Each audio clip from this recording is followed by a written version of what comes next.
আসসালামু আলাইকুম প্রিয় দর্শক, আশা করছি ভালো আছেন। রানারের পক্ষ থেকে সকলকে শুভেচ্ছা। দর্শক, আমাদের প্রধান উপদেষ্টা ডক্টর মোহাম্মদ ইউনূস ওনার পদত্যাগ নাটক এ যেন শেষই হচ্ছে না। উনি পদত্যাগ করতে চেয়েছেন, উনি পদত্যাগ করতে চাননি। এই নাটক চলমান।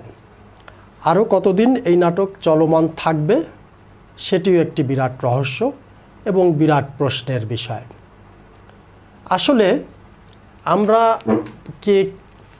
কেউ জানতে চেয়েছিলাম বা জাতির থেকে কি কেউ ওনার কাছে জানতে চেয়েছিল যে উনি পদত্যাগ করবেন কি করবেন না?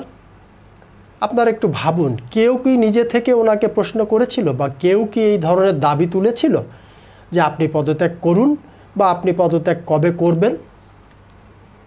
আমাদের জানা মতে বা যতটুকু জানা যায়, কোনো রাজনৈতিক দল থেকে বা কোনো মহল থেকে, কোনো পক্ষ থেকে এই ধরনের কোনো দাবি এখন পর্যন্ত উত্থাপিত হয়নি। তথাপি 21শে মে সামরিক বাহিনীর অফিসার্স অ্যাড্রেস নামে একটি নিয়মিত বৈঠকের কার্যক্রম ছিল। সেই বৈঠকে সেনাপ্রধান তার অফিসার্স এবং তার সদস্যদেরকে উদ্দেশ্য করে একটি বক্তব্য রাখেন। সেই বক্তব্যটা দেওয়ার পরই সরকারের বিভিন্ন মহল থেকে কেমন যেন নাড়াচাড়া শুরু হয়, দৌড়ঝাঁপ শুরু হয়। কিন্তু আসলে সেনাপ্রধান এটি নিয়ে আমি একটি ভিডিও করেছিলাম। সেনাপ্রধান সেখানে কি বলেছিলেন? তিনি 3টি বিষয়কে আসলে অ্যাড্রেস করেছেন মূলত, যদি আমরা মোটা দাগে দেখি। প্রথম, বন্দর এবং করিডোর ইস্যুতে সেনাবাহিনী বা বাংলাদেশের সশস্ত্র বাহিনীকে অন্ধকারে রেখে অনির্বাচিত একটি সরকার কোনো ধরনের কোনো সিদ্ধান্ত নিতে পারে না। এটি সেনাবাহিনীর তরফ থেকে একটি স্পষ্ট বার্তা ছিল। যেহেতু করিডোর এবং বন্দর ইস্যু নিয়ে বর্তমান সরকার খুবই ডেসপারেট ছিল বলা যায় এক ধরনের, তো সেনাবাহিনী এই জায়গাতে তাদেরকে একটি স্পষ্ট মেসেজ দেওয়ার চেষ্টা করে। প্রিয় দর্শক, দ্বিতীয় যেই বার্তাটি ছিল সেটি ছিল উনি ওনার আগের জায়গাতে, আগের অবস্থানটাকে উনি ক্লিয়ার করেছে যে ডিসেম্বরের মধ্যে উনি আশা করেন যে বর্তমান সরকার একটি সুষ্ঠু, অবাধ, নিরপেক্ষ নির্বাচনের ব্যবস্থা করবে এবং জানুয়ারিতে নতুন যে সরকার আসবে সেই সরকার তাদের দায়িত্ব বুঝে নেবে। একটি গণতান্ত্রিক অবস্থার মধ্যে দেশটি আবার পরিচালিত হবে। এইটা হলো ওনার 2 নম্বর মেসেজ। 3 নম্বর মেসেজ কী ছিল? 3 নম্বর মেসেজ ছিল যে মবের ত্রাস এবং মব সন্ত্রাসের রাজত্ব দেশে গড়ে উঠেছে, এটিকে আর টলারেন্স করা হবে না, এটিকে কোনোভাবেই আর বরদাস্ত করা হবে না, মেনে নেওয়া হবে না। এবং সেনাবাহিনীকে কেন্দ্র করে নানা ধরনের যেই সকল বিতর্ক তৈরি হচ্ছিল, এটিকেও সেনাবাহিনীর পক্ষ থেকে প্রতিবাদ জানানো হয় এবং এটিকে মেনে নেওয়া হবে না, এই বিষয়টিকে ক্লিয়ারলি জানানো হয়। তো এই জায়গাতে সরকারের বিপক্ষে যায় এমন কোনো বক্তব্য ছিল বলে কি আপনারা মনে করেন? প্রিয় দর্শক, এটিকে কেন্দ্র করে সরকারের বিভিন্ন সরকারি মহল থেকে, বিভিন্ন পদস্থ দায়িত্বশীল ব্যক্তিবর্গ থেকে নানা ধরনের উক্তি আমরা দেখতে পেলাম। কেউ কেউ তো সরাসরি এমন ধরনের কথা বললেন যে সেনাবাহিনীর কাজ রাষ্ট্রের নিরাপত্তা রক্ষা করা, তারা সেটি করবে। তাদের রাজনীতিতে হস্তক্ষেপ করার বা রাজনৈতিক বিষয়ে তাদের বলার মতন নৈতিক অধিকার বা সেই সুযোগটা নেই। তো আমরা দেখলাম বিভিন্ন জনের ফেসবুক স্ট্যাটাসে, আবার কেউ কেউ ডিলেটও করে ফেললেন। কিন্তু তাদেরকে একটি প্রশ্ন করে আমি বিষয়টি একটু বোঝার চেষ্টা করি। এই সেনাপ্রধানের আহ্বানেই তো আপনারা 5ই আগস্টে সেদিন ক্যান্টনমেন্টে গিয়েছিলেন এবং 5ই আগস্টে সরকার পতনের পরে এই সেনাপ্রধানই তো দায়িত্ব নিয়েছিল, জাতির উদ্দেশ্যে ভাষণ দিয়ে বলেছিলেন যে আমি দায়িত্ব নিচ্ছি, এবং ওনার উপরে জাতি তখন আস্থা রেখেছিল এবং আপনারাও তো ওনার উপরে আস্থা রেখেছিলেন, তাই তো? তো তাহলে একটি নির্বাচনের কথা উনি তখনও বলেছিলেন। তো রাজনৈতিক দলগুলো যদি ওনার উপর তখন আস্থাশীল হতে পারে, তাহলে নির্বাচনের ব্যাপারে এখন উনি কেন মন্তব্য করতে পারবেন না? এটি ওনার এখতিয়ার বহির্ভূত কিভাবে হয়? অনেকেই মন্তব্য করেছেন এটি নাকি তার এখতিয়ার বহির্ভূত। প্রিয় দর্শক, এটি একটি বড় প্রশ্ন আপনাদের কাছে রেখে গেলাম। আপনারা ভাববেন এবং আপনাদের মতামত জানাবেন কমেন্টের মাধ্যমে। আরেকটি বিষয় হচ্ছে, এখন শুরু হয়েছে নাটকের, আমি এর আগের ভিডিওতে বলেছি যে ভারত বন্দনা এবং ভারত বিরোধিতা হবে এখন একমাত্র হাতিয়ার। কিছুদিন আগ পর্যন্ত ছিল আওয়ামী লীগ নিষিদ্ধকরণ, আওয়ামী লীগ স্বৈরাচারের দোসর এবং আওয়ামী লীগ। এখন এটি আর খাচ্ছে না মানুষ। তো এখন নতুন ইস্যু দরকার। এখন শুরু হয়েছে ভারত বন্দনা, ভারত বিরোধিতা। এটিকে আবার কতদিন টিকিয়ে রাখা যায় বা এটিকে কতদিন চালু রাখা যায়, এটি হলো প্ল্যান বি।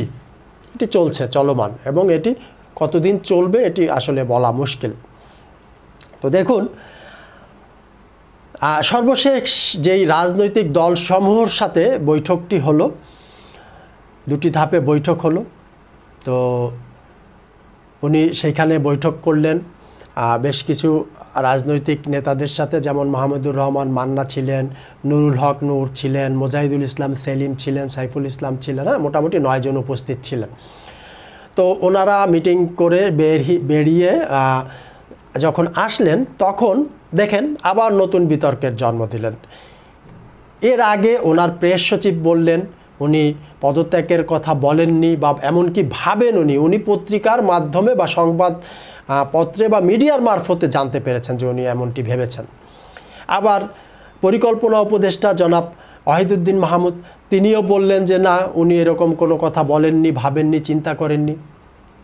ওনারা আসলে কখন কে কি বলছেন, ওনাদের নিজেদের মধ্যে কি আদৌতই কোনো সমন্বয় আছে, না নাটকের স্ক্রিপ্ট এতই দুর্বল যে কোথায় কি বলতে হবে সেটিও আসলে ওনারা রিহার্সাল করে আসছেন না, যার জন্য ওনারা ভুলভাল স্ক্রিপ্ট রিপিট করছেন। প্রিয় দর্শক, এটিও কিন্তু একটি বড় প্রশ্ন।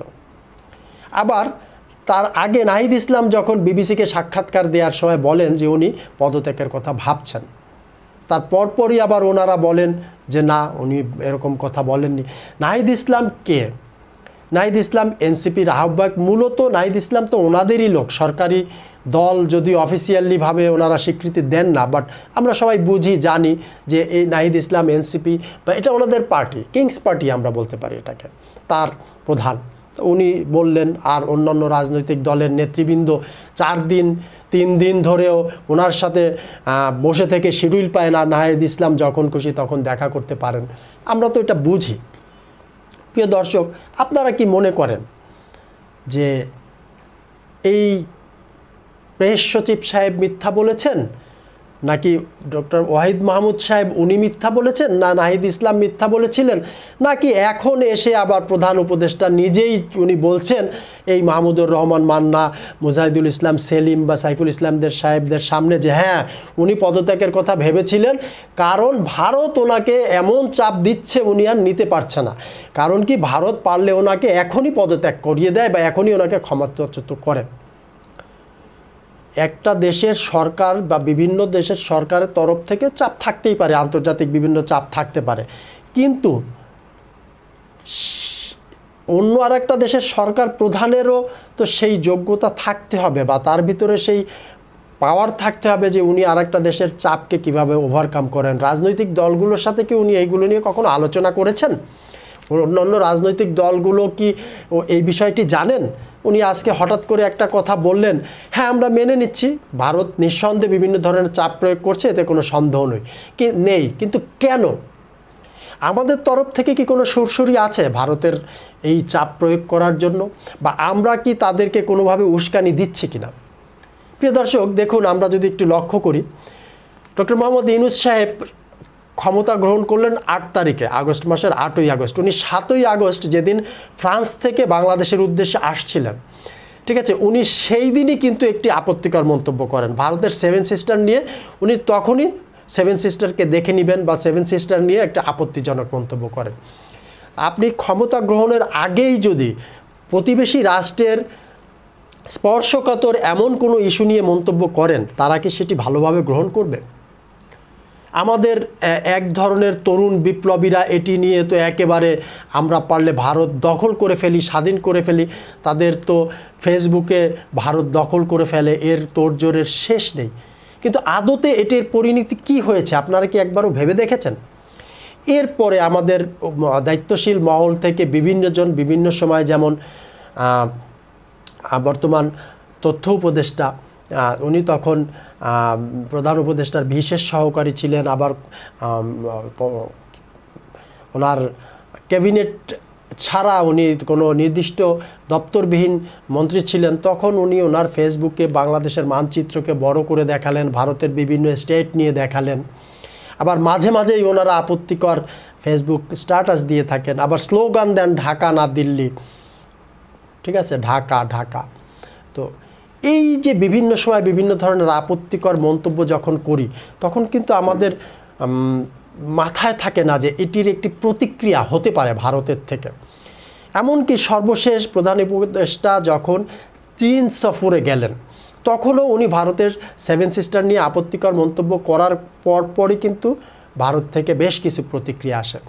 সর্বশেষ উনি যখন থাইল্যান্ডে বসে ভারতের প্রধানমন্ত্রী নরেন্দ্র মোদীর সাথে একটি সাইড টেবিল বৈঠক করলেন, এবং সেই বৈঠককে কেন্দ্র করে ওনার প্রেস সচিব উনি যখন আপত্তিকর এবং কিছু মিথ্যা তথ্য জাতিকে দিলেন, সেইটি নিয়ে ভারতের তরফ থেকে আরও ব্যাপক প্রতিক্রিয়া দেখানো হলো, যার প্রতিক্রিয়ায় ধাপে ধাপে তারা ট্রান্সশিপমেন্ট বন্ধ করেছে, স্থলবন্দরের সুযোগ সুবিধা তারা বন্ধ করেছে, স্থলবন্দর ব্যবহারের উপর নিষেধাজ্ঞা দিয়েছে। আমাদের দেশের ব্যবসায়ী মহল সামগ্রিকভাবে অর্থনৈতিকভাবে আমরা দারুণ ক্ষতিগ্রস্ত হচ্ছে। আমি এর আগের একটি ভিডিওতে, আরও 2টি ভিডিওতে বলেছিলাম, শুধুমাত্র এক প্রাণ কোম্পানি এই প্রতিদিনে প্রায় $6 মিলিয়ন মতন ক্ষতির সম্মুখীন হচ্ছে। বাংলাদেশের অন্য অন্য কোম্পানির কথা আপনারা একটু চিন্তা করে দেখুন, সব মিলিয়ে কেমন হতে পারে ফিগারটি। আর শুধু ট্রান্সশিপমেন্ট ক্যান্সেলের জন্য শুধু গার্মেন্টস শিল্পে আপনার প্রতি মাসে 2000 কোটি টাকা বাংলাদেশ ক্ষতির সম্মুখীন হচ্ছে, ঠিক আছে। কূটনীতি দিয়ে কূটনৈতিকভাবে পার্শ্ববর্তী রাষ্ট্রের সাথে সম্পর্ক উন্নতি করতে হবে। আমরা কোনো রাষ্ট্রের সাথে সম্পর্কর অবনতি ঘটুক এটি চাই না। হ্যাঁ, আমরা এটিও চাই না আপনি অবনত মস্তিষ্কে তাদের দাদাসুলভ আচরণ বা তাদের তরফ থেকে যেই মুরব্বীসুলভ আচরণ আপনি এটাও মেনে নেন, সেটিও যেমন আমরা চাই না। কিন্তু সম্মানের সহিত প্রতিবেশী রাষ্ট্রের সাথে যেমন কূটনৈতিক সম্পর্ক হওয়া উচিত সেটিকে রক্ষা করুন, এটি আমরা চাই। কিন্তু আমরা কি দেখছি, একের পর এক বিতর্ক, একের পর এক বিতর্কিত মন্তব্যের জন্য মানে সম্পর্ক ধীরে ধীরে আরও অবনতির দিকে যাচ্ছে।